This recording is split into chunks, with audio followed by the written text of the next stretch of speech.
अगर काज़मी साहब ये फरमाइए, चीफ जस्टिस ऑफ पाकिस्तान को इतनी जल्दी क्यों है जी? ऐसे क्यों ऐसा लगता है जैसे वो उनकी पूरी कोशिश है कि जो कुछ उन्होंने करना है इमरान खान साहब के लिए, पीटीआई के लिए, वो रिटायरमेंट से पहले पहले कर जाएं बस?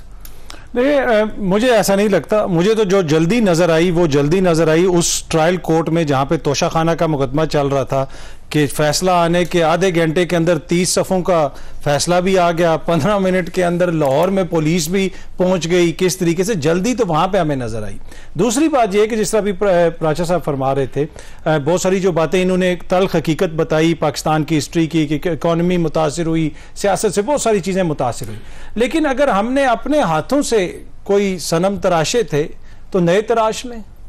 अगर एक टाइम लगता है ना, अगर एक सिस्टम एक बंदे का सहूलतकार था तो इस वक्त तो पूरा सिस्टम एक बंदे के खिलाफ है और बहुत सारे लोग हैं उसके पूरा सिस्टम नहीं। देखें, अदलिया की तरफ से सुप्रीम कोर्ट ऑफ पाकिस्तान देख लें, उन्होंने बाकायदा कल डायरेक्शन दी इस्लामाबाद हाई कोर्ट को कि आपने फैसला करना है और अगर आप फैसला नहीं करेंगे तो 2 बजे हम दोबारा बुलाएंगे और फैसला कर देंगे। ये जो चेयरमैन तहरीक इंसाफ को सजा हुई है और उनको जेल भेजा गया, ये यूटिलिटी स्टोर में फैसला हुआ है या किसी अदालत में हुआ है? सिस्टम तो सिस्टम का हिस्सा है ना। अदालत ने जिस तरीके से अदालत चलाई, 44 हेयरिंग हुई है वो सेशन जज की अदालत में, तो सजा तो वही मैं कह रहा हूं ना कि उस सिस्टम के थ्रू ही उनको सजा हुई ना, अदालत से ही सजा हुई उनको। और फिर उस मुकदमे के अंदर उससे पहले जब चल रहा था सुप्रीम कोर्ट के अंदर, इस हेयरिंग से पहले जो हेयरिंग हुई उसमें जो जस्टिस मंदोखेल साहब ने कहा कि इतनी क्या जल्दी थी यार, कोई उसको हक दिफा तो दे देते, इतनी मत। ये देखें ना, ये कोई चीफ जस्टिस साहब का मामला के बाद भी हक दिफा पूरा देखें, ये सिर्फ चीफ जस्टिस साहब का मामला नहीं है। आपने देखा कि जिस तरीके से इस्लामाबाद हाई कोर्ट से चेयरमैन तहरीक इंसाफ को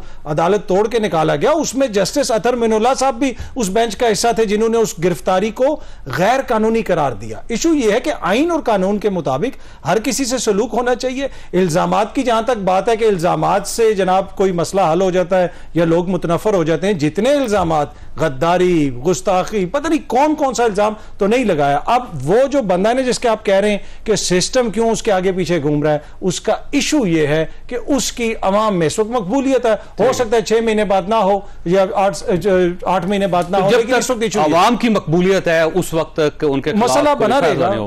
इसी तरह वो रिहा होते रहेंगे, बाहर रिहा नहीं होते रहेंगे। आप देखें ना कि जब आप केस किसी तरह किसी साइड पर नहीं लगेगा उनका कोई। देखें, जब आप सियासत को मसनूई अमल के जरिए रोकने की कोशिश करें ना, बहस का रुख फिर दूसरी तरफ जाता है। चाहे वो नवाज शरीफ साहब की सियासत को रोकने की कोशिश की गई, कल आपने परसों देखा कि हमारे बच्चों को रेस्क्यू किया गया और उस वक्त भी पूरे मुल्क में बहस क्या हो रही थी, इसको क्रेडिट जाता है, उसको क्रेडिट जाता है। हालांकि जो अंदर फंसे हुए थे वो भी हमारे बच्चे थे, जो बचा रहे थे वो भी हमारे भाई थे और पूरी दुनिया की नजरें हम पे थी और हम एक तूफान बदतमीजी बना हुआ था कि कोई इसको क्रेडिट दे रहा था, कोई उसको। ये शो करता है कि जब बहस को आप सियासी मैदान में नहीं रहने देंगे, सियासत के आगे बंद बांधेंगे तो फिर इसी तरह की पोलराइजेशन। ये वैसे एक्सप्रेस की स्टोरी है कि जितना खान साहब ने 3.5 साल में कर्जा लिया, उतना शहबाज शरीफ और पीपल्स पार्टी की हुकूमत ने 16 महीनों में उससे ज्यादा लिया। 18 खरब। इस निगरान हुकूमत को 6 महीनों में उससे ज्यादा कर्जा लेना पड़ जाएगा। हालात इस टाइप के।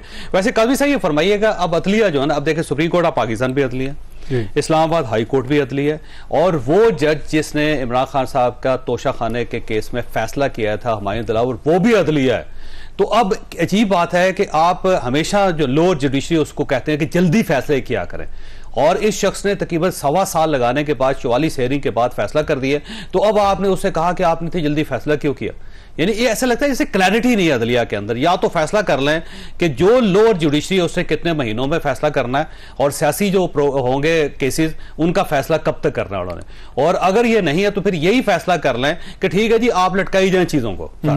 देखिए, एक तो छोटा सा जो पॉइंट आपने कहा कि जितनी उनको सपोर्ट हासिल थी और 1 पेज था 3.5 साल, मोहतरम ख्वाजा आसिफ साहब ने हमारे ही मीडिया पे बैठ के कहा कि 6 महीने के बाद हमें कहा था कि इसको हमने फारिग करना है, पंजाब पहले ले लें, वफाक बाद में ले लीजिएगा। तो वो कौन सा पेज था? वो तो तरदीद हो चुकी है उनकी बहुत सारी जगहों पर। उन्होंने टीवी पे बैठ के कहा जी खाली उनका जरा अपनी राय है ठीक है, उन्होंने टीवी पे बैठ के ये फरमाया था। पर एनीवे, दूसरी बात जो आपने कहा कि फैसला जल्दी क्यों कर ले, देखिए वो जो जिस तरीके से वहां पे कहा गया कि हक दिफा में अपने कोई गवाह पेश करना चाहता हूं, जो भी मौजूद शुरू से कहते रहे उनको, वो गवाहों की फहरिस्त दे देते। जब इलेक्शन कमीशन ने दिए हुए गवाहों के फहरिस्त, तो आप भी दे दें। नहीं, पर आप क्यों इंतजार करते रहे कि आखिरी दिन होगा तो हम कहेंगे जी हमारे गवाह। वो जिस तेजी से वो मुकदमा चलाया गया उसके हवाले से 44 भाई उसकी हेयरिंग हुई है जिसमें खान साहब सिर्फ 2 में आए हैं। नहीं, पर आप समझते हैं कि 12 बजे फैसला महफूज और 12:30 बजे 30 सफ़े लिख के जज साहब ने दे दिए। वो सर ये पाकिस्तान में हमेशा इसी तरह होता है, हर फैसला महफूज होता है और उसके बाद वो रिलीज होता है। कौन सा फैसला है? नहीं, पर इतनी जल्दी इतना बड़ा फैसला, जितनी जल्दी पुलिस वहां पे की। देखिए, मैं कहने का मकसद ये कि एक पैटर्न नजर आता है कि जहां पे ये शायबा पड़ता है कि हो सकता है कि इंसाफ के तकाजों को पूरा ना किया गया।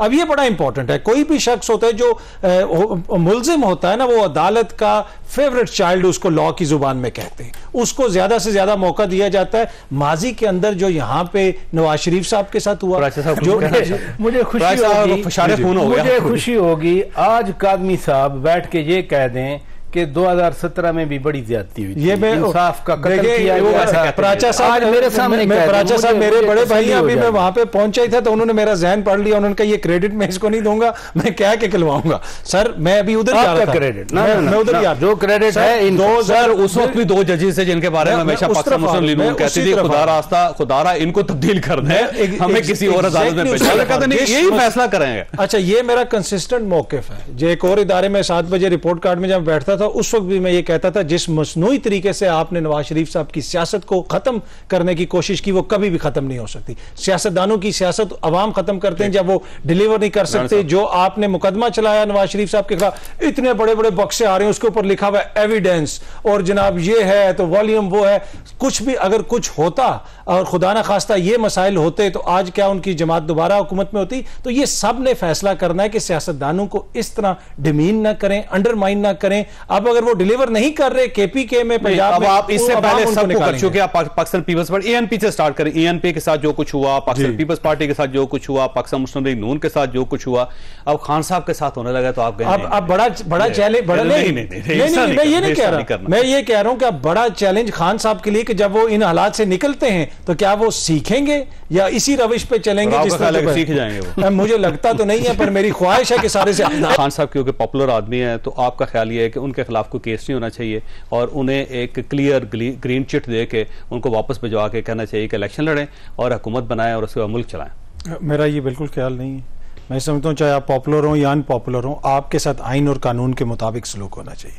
ये नहीं होना चाहिए कि एक तरफा ट्रैफिक शुरू हो जाए कि जनाब अगर आप अभी गुड बुक्स में नहीं हैं तो आपके खिलाफ हर किस्म की कार्रवाई हो रही हो, आपको इंसाफ के नाम के ऊपर आपके साथ जो कुछ किया जा रहा हो, चाहे वो किसी के साथ। मैं एक खान साहब की नहीं, मैं ओवरऑल बात कर रहा हूँ। तो मैं ये समझता हूँ कि सबके साथ आइन और कानून के मुताबिक सलूक होना चाहिए। लेकिन मैं ये जरूर समझता हूँ कि जब आप मसनूई तौर पे किसी की सियासत खत्म करने की कोशिश करते हैं तो उससे मुल्क और कौम का नुकसान होता है। और मैं तकरीबन 1.5-2 साल से एक ही बात कर रहा हूं। लेकिन सर मसला तोशा खाने का ना, आपको किसने कहा था खान साहब को कि आप घड़ियां बेचते हैं?